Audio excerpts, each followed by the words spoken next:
Hey Nixa High School, welcome to the quarantine edition of EagleAir TV. I'm Grayson Mann. The coronavirus has spread all around the world, with each country responding differently. Lucas Finger gives insight into those decisions. COVID-19 has dominated the news for months and has spread to every part of the globe, forcing people to retreat to the safety of their homes.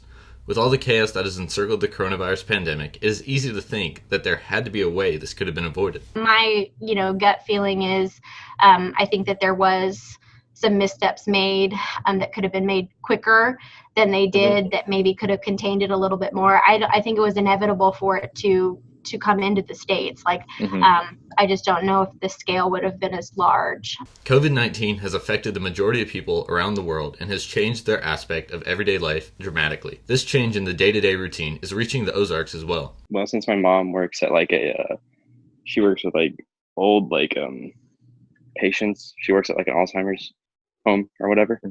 So I can't really be going out everywhere. So I have to stay at home and stuff. So I can't really do much at all. Different countries responded very similarly to COVID-19 by shutting down public places, but China was slow to act on the virus, which allowed the virus to spread so quickly. I think that there was not quick enough responses there and interventions that happened there, and that's why it kind of got outside of China at such a grand scale. COVID-19 is a very serious disease that has claimed tens of thousands of lives, but there are still people thinking this disease is just a case of the flu. I just hope that the general public does take it seriously, pays attention to what recommendations are being made, because it's being made by large groups of people who have a lot of knowledge about this type of thing.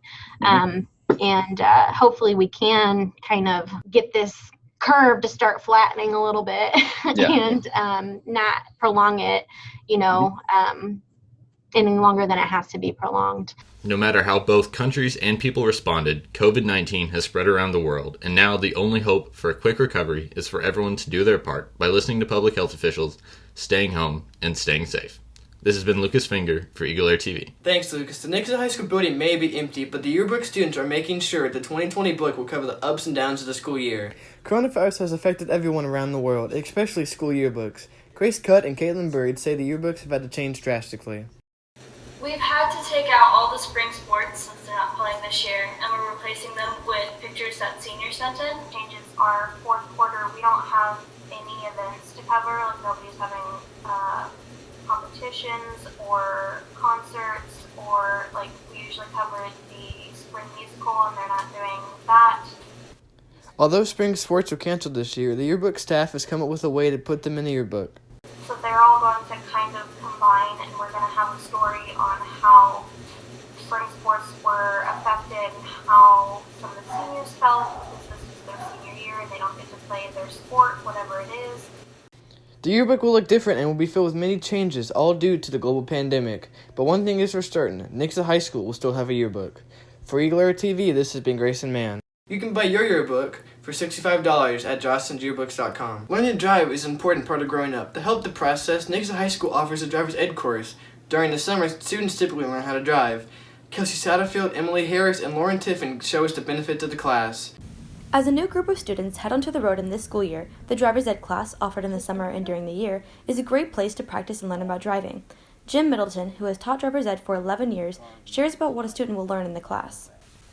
Well, the biggest thing that we hope to provide them is just, first off, the understanding that driving is serious business. It is a dangerous act. The biggest things I try to do otherwise is just the fundamentals of driving.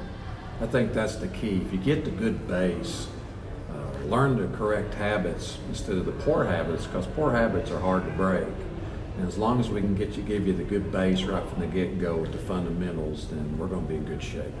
A new permit driver, sophomore Allison Ashley, gives insight into why she chose to take driver's ed and the benefits of the class.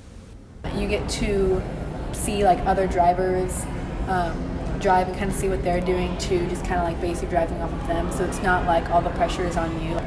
And you're all about the same experience. It's not completely, but you're all new. No one knows a lot about driving, so he's able to teach us all very efficiently. My favorite part is definitely driving with my friends and stuff, because we got to choose who we were with in the car, and so we definitely have a fun time. And I also like stopping at different places and getting to experience driving on like new roads and new areas.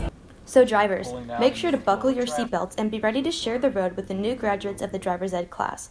For EagleAir TV, this is Kelsey Satterfield. Check the Nixa High School news updates to see if this will be an option in July. Boredom comes easily in a quarantine. Lauren Tiffin gives us some ideas on how to stay busy. Hey Nixa High School! Right now we're all under quarantine, which sucks because we can't really leave our houses and we can't see our friends. But here are 10 things that you can do while in quarantine.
Thanks for watching this special edition of EagleAir TV. To stay up to date, make sure to look at nixajournalism.net for more updates, podcasts, and a special tribute to the class of 2020. Stay safe, Nixa.